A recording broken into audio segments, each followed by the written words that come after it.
Okay, I have one.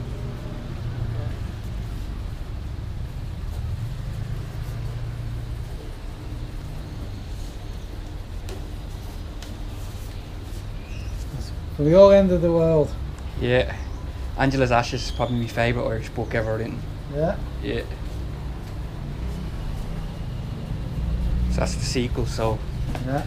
Just released in the States. Yeah. I thought I might as well read it. I've had a book by his brother as well. Huh? I had a book by his brother. I think his name was Malachi McCourt. Maliki. Yeah. Yeah. His brother, he wrote a book. Yeah.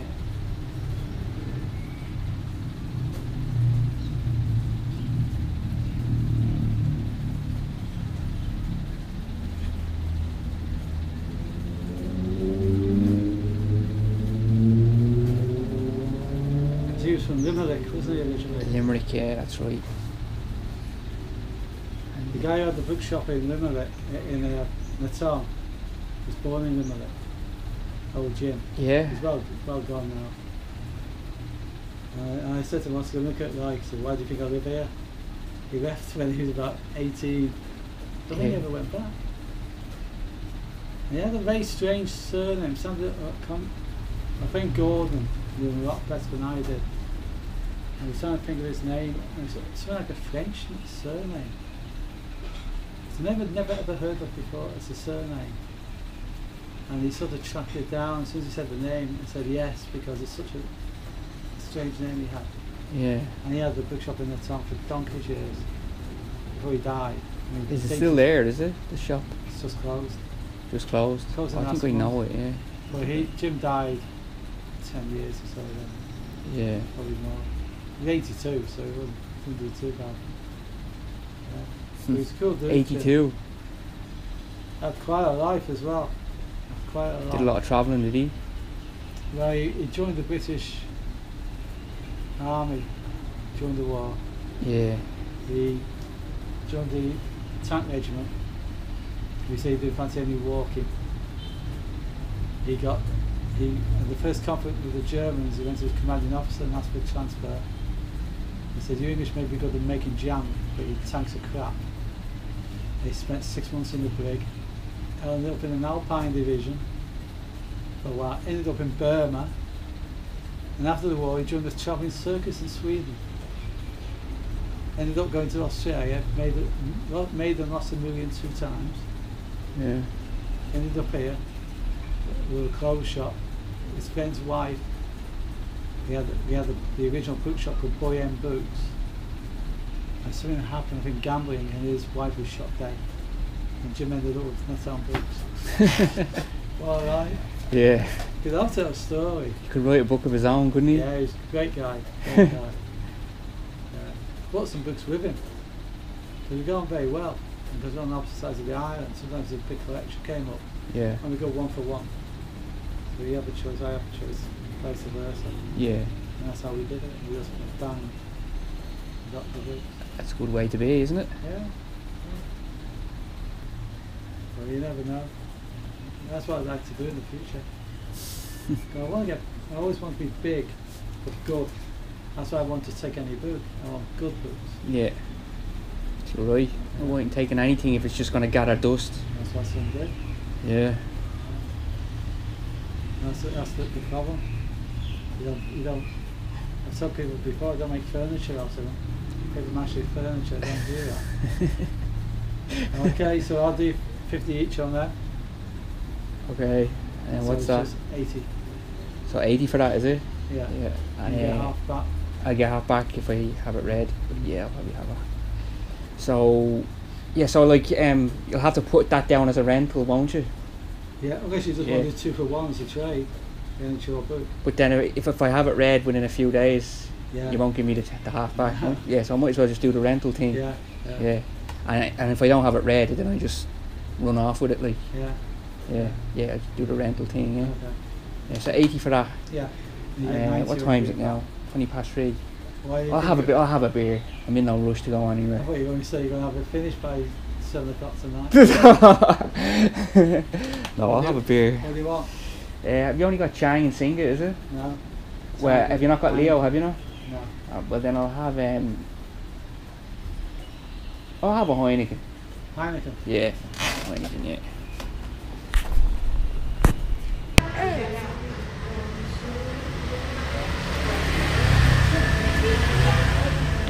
Cocktail o'clock. It's a Samui Mojito Lab. Sawati Kap. Beautiful lady, huh? Yeah. Welcome. How much for this one? It's cheap price. A ton, how much is it for this one? This one is like Special price. She pay me. This is a ton. Say hi to YouTube. Hello, Wadikap. Yeah, he runs the place. Samui Mojito Lab.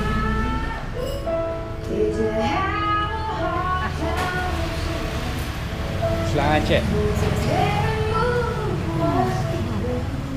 Very good cocktail. Mojito. I got the house special.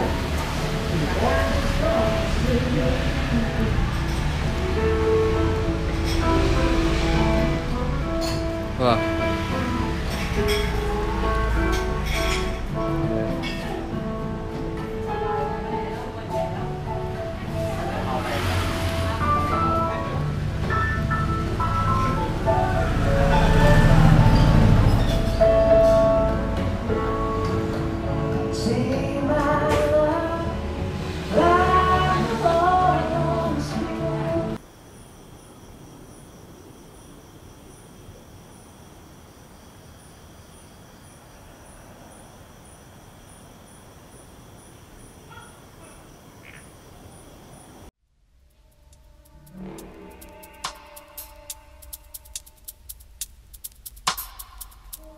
One not playing on yet. So we're going to feature our first one. So listen this.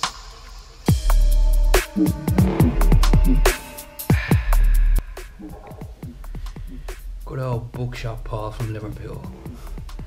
He's some character. I nearly wasn't going to go to his shop today because there's another bookshop, well, it used to be there on the beach road, and they're not picky about what books you give them to exchange. And I went to go there today and it turns out it's closed down. But the books that I had, Paul was delighted to take them. I thought you wouldn't have taken them because the condition of them wasn't tip top the way he usually likes to have them. But the author's names impressed him, he says they're good sellers. But I got this one off him, and anyway, Frank McCourt, "Tis," the sequel to Angela's Ashes. I was looking around for ages, I couldn't find anything that I really wanted, so I chose that one because Angela's Ashes is probably my favourite Irish book that I've ever read, so I thought I might as well read the sequel, maybe you can't go wrong with that. But then I was sitting there with Paul having the chats, and this guy comes along, Frederick from Norway. He said, "Hi Paul, I'm a subscriber," and he came to the Paradise massage shop looking for me, and Jenny told him that I was in the bookshop. He followed me up to the bookshop, and me, him and Paul just sat down for about an hour and a half just talking about life in Thailand, having the chats. It was great.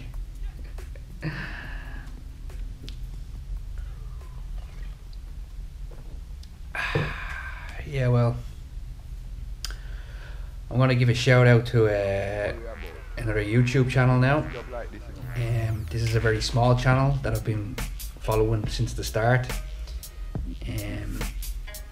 Fellow traveller, likes to come to Thailand, goes by the name InternationalP. He's a real New Yorker, as they say. He's quite the character, very charismatic in front of the camera. He's got a colourful past. He was a bit of a lad, shall we say. He got a bit of a history, doing time, getting in trouble with the po-po. But you know what? You put it all behind him. He likes to knuckle down, work hard, save his money so he can go travelling. Fair play to him. But he started off vlogging because he was going to Thailand. He got into all the YouTube vloggers, and he started up a channel of his own. But now he does he's more widespread with his topics. You know, he drives a truck around the USA and he tells stories from the back of his truck and all, like in all the different states that he's in. It's really cool. It is, like, you know, when he tells like stories about his past, about like his time in prison and gang fights he got into and all. Like, it's really cool. It's so real and authentic. You know, the guy sounds like he's been to hell and back, man. It is. It's a really cool channel. I'll put the link in the description box down below. Check him out and give him a follow. He's a really good guy. But a while back he did a video about his top 5 books, because he got mad into reading when he was in prison. I thought that was a really cool idea, you know, because I love to read, you know. I've been reading since I was a little kid. I remember, like, the first books I got into were the choose your own adventure books, you know, the ones where like you read a page and then it says at the end of the page, if you want to fight the dragon, go to page 57. If you want to leave the cave, go to page 62 or whatever, like that, like, you know. There, and then I moved on to Roald Dahl, and then after that I used to read loads of like biographies and stuff like that, and then after that, like, I just start reading everything. And since I've been traveling, like, you know, I'm always reading, always have to be reading something. But what I'm going to do, which is now, folks, is give you my top 5 books. Here they are right now. Number 5, The 100-Year-Old Man Who Climbed Out of a Window and Disappeared by Jonas Jonasson.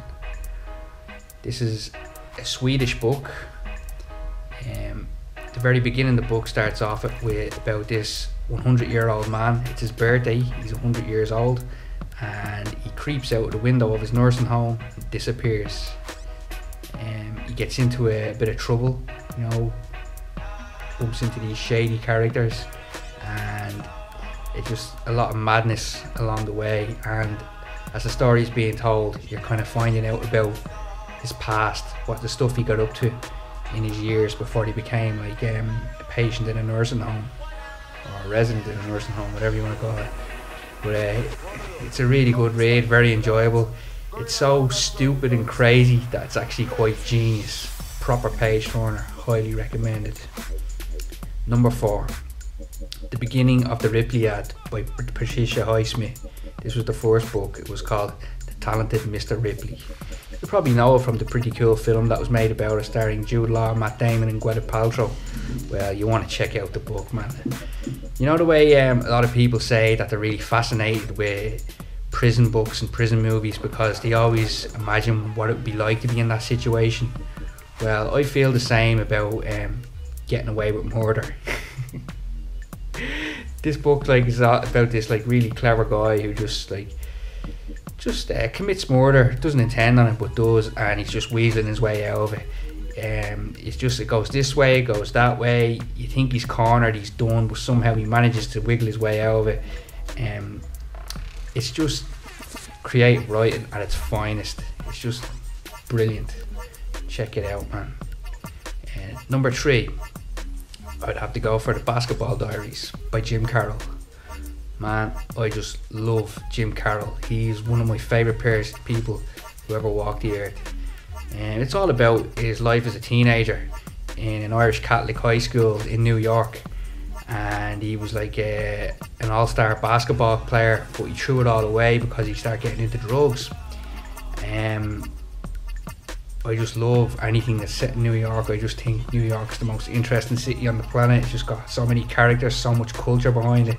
I love reading about New York in the 60s and 70s. You know, I just thought, like, you know, around them decades, you know, there was a lot of like really good history, a lot of artistic, you know, all these really cool cultures coming through and all stuff like that. And Jim Carroll, like, before you read the book, you should look him up on YouTube. You know, there's a few videos of him storytelling and doing poetry readings. He just got this really cool voice. It's a really battered, worn down, like, kind of junky voice, but it's got this real kind of unique tenderness to it with the coolest New York accent ever. It's amazing. Love Jim. A beautiful soul. That's the only way you could describe him. Amazing. Number 2, I'd have to pick something by Charles Bukowski. I'd recommend that you read all his books, but if I had to pick one and put it in this list, I'd probably go for the one that kind of epitomises his life in general, Factotum. This is basically him just drifting around at different states in America, going from one dead-end job to another, just so that he could fund his lifestyle, hanging out in bars, trying to pick up women, and going to the racetrack to gamble on horses. He gets into a few bar fights as well, and it's just, you know, he's one of those people, you know, he just lives life for himself. He was a very unique character, a maverick, as they say. You know, he didn't want to fit in, he wanted to go against the grain.